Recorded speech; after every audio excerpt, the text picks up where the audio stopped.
الحمد لله وحده والصلاة والسلام على من لا نبي بعده أما بعد فأعوذ بالله من الشيطان الرجيم بسم الله الرحمن الرحيم هو الذي أرسل رسوله بالهدى ودين الحق ليظهره على الدين كله وكفى بالله شهيدا آمنت بالله صدق الله العظيم اللهم صل على سيدنا ومولانا محمد وبارك وسلم عليه مشرق کی وادیوں میں گونجی ہے اذان ہماری مغرب کی وادیوں میں گونجی ہے اذان ہماری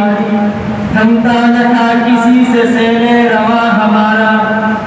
توحید کی امانت سینوں میں ہے ہمارے توحید کی امانت سینوں میں ہے ہمارے آسان نہیں مٹانا نام و نشان ہمارا باطل سے ڈرنے والے اے آسمان نہیں ہم باطل سے دبنے والے اے فلک نہیں ہم کئی بار کر چکا ہے تو امتحان ہمارا انتہائی واجب الاحترام معزز اساتذہ اکرام اور عزیز طلبہ اکرام ساتھیوں آج جامعہ کی طرف سے انعقاد کردہ تحریک آزادی کی تقریب میں آپ حضرات کے سامنے پہلی مرتبہ لب کشائی کرنے کی جسارت حاصل کر رہا ہوں دعائے رب ذوالجلال سے کہ مجھ نچیز کو حق سچ کہنے کی توفیق عطا فرمائے سامعین محترم عالم اسلام کی تاریخ میں دو ریاستیں ایسی ہیں جن کی بنیاد فقط اسلام کے نام پر رکھی گئی ایک مدینہ منورہ ہے اور دوسری وطن عزیز پاکستان ہے اس پاکستان کو قائم کیے ہوئے اس کو وجود میں لائے ہوئے آج 71 سال کا عرصہ گزر چکا ہے سامعین محترم اس ملک کو آزاد کرانے کی کیا وجہ تھی اس کو حاصل کیوں کیا گیا اس کا حاصل کرنے کا مقصد کیا تھا تاریخ کے اوراق دیکھیے تاریخ کے اوپر نظر ڈالیے جس وقت ہندوستان کے اندر مسلمانوں کے معاشی نظام کو ختم کیا جا رہا تھا اسلام کو مٹایا جا رہا تھا قرآن پاک کے نسخوں کو جلایا جا رہا تھا نوجوان ماں بہنوں کی عزت کو پامال کیا جا رہا تھا صحابہ اکرام کے تقدس کو پامال کیا جا رہا تھا علماء اکرام کو ذبح کر کے لاحق میں اتارا جا رہا تھا اور مدارس کو ختم کیا جا رہا تھا اسلام کو مٹایا جا رہا تھا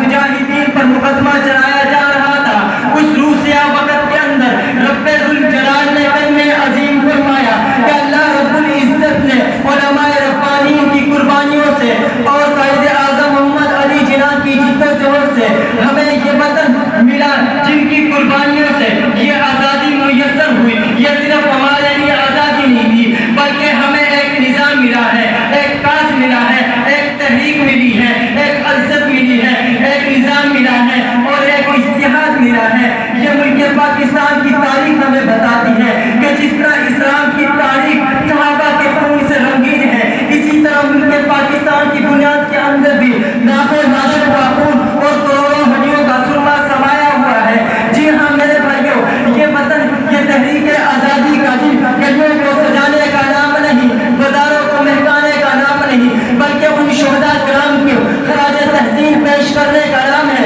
جن کی قربانیوں سے ہمیں یہ آزادی میسر ہوئی جن کی قربانیوں سے اس ملک کے چمن کے اندر ہر قسم کی نورانیت آئی میرے بھائیوں ہم فخر سے کہتے ہیں کہ اس آزادی کو لانے والے اس ملک کو قائم کرنے والے اور اس کی خاطر اپنی جانوں کا نذرانہ پیش کرنے والے ہمارے اکابرین علماء دیوبند ہیں جنہوں نے اسلام کی اشاعت کی خاطر ملک پاکستان کی آزادی کے لیے تحریک چلائی ہے جنہوں نے اس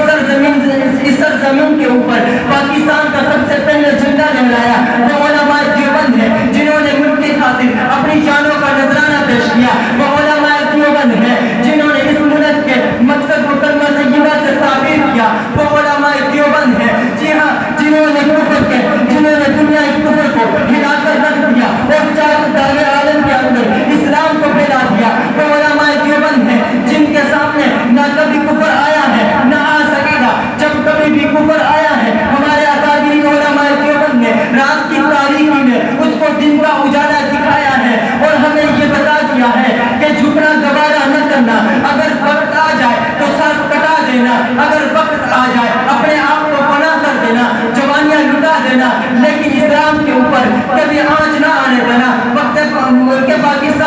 پر کسی کی دہشت گردی کی نظریں نہ اٹھنے دینا، جن کے اظہار یکجہتی سے ہمیں یہ عزم ملا کہ حالات کے قدموں میں کلندر نہیں گرتا، حالات کے قدموں میں کلندر نہیں گرتا، ٹوٹے جو ستارہ زمین پہ نہیں گرتا، گرتے ہیں بڑے شوق سے دریا سمندر میں مگر کوئی سمندر دریا میں نہیں گرتا۔ اب اس ملک کی آزادی اور اس کی بقا کا راز، اس کی کامیابی کا راز نظام خلافت راشدہ میں ہے۔ جب تک اس ملک کے اندر نظام خلافت راشدہ قائم نہیں ہو سکتا، اس وقت تک اس ملک کے اندر امن و امان نہیں آ سکتا۔ انشاءاللہ العزیز اگر زندگی نے ساتھ دیا، اپنے اکابرین کی تحریک کو دوہراتے ہوئے اس ملک کے اندر اسلام بھی لائیں گے، اسلام کا دستور بھی ہوگا، اسلام کا منشور بھی ہوگا، تحریک نظام راشدہ بھی قائم ہوگی اور اسی طرح نظام مصطفیٰ بھی ہوگا۔